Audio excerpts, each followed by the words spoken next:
তোমাদেরকে অনেক স্বাগতম মেহেদি স্যার এক্সক্লুসিভ এডুকেশন জোনে। তোমরা জানো আমরা প্রত্যেকদিন কিছু না কিছু শব্দ নিয়ে চলে আসি।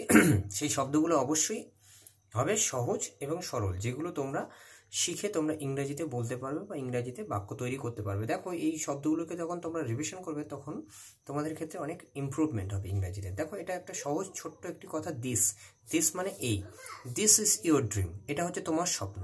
ওকে, দ্যাট, দ্যাট মানে ওই, দ্যাট পেন ওয়াজ মাইন, এই ওই পেনটা হচ্ছে আমার ছিল। ছিল, ওয়াজ মানে ছিল।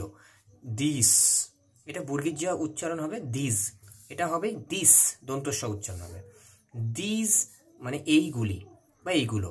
Example, this books are mine, এই বইগুলি হলো আমার। দেখো, এইগুলির জায়গায় এই বুকস মানে বই আর ওই গুলিটা যোগ হয়ে গেছে, এই বইগুলি হলো আমার।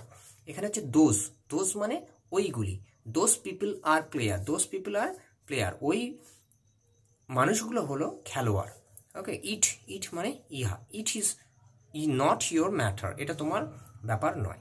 তাহলে সহজেই, কত সহজ, অথচ প্রোনাউন্সিয়েশন বা ইংরাজি সমস্ত কিছু আমরা সহজেই করে নিতে পারবো। অবশ্যই তোমরা পুরো ভিডিওটা দেখো, আর অবশ্যই সাবস্ক্রাইব করে দিও। কমেন্টে জানিও কোনটা ভালো লাগলো না, কেমন কি না, সেগুলো অবশ্যই তোমরা আমাকে জানিও। সুস্থ থেকো, ভালো থেকো, থ্যাংক ইউ।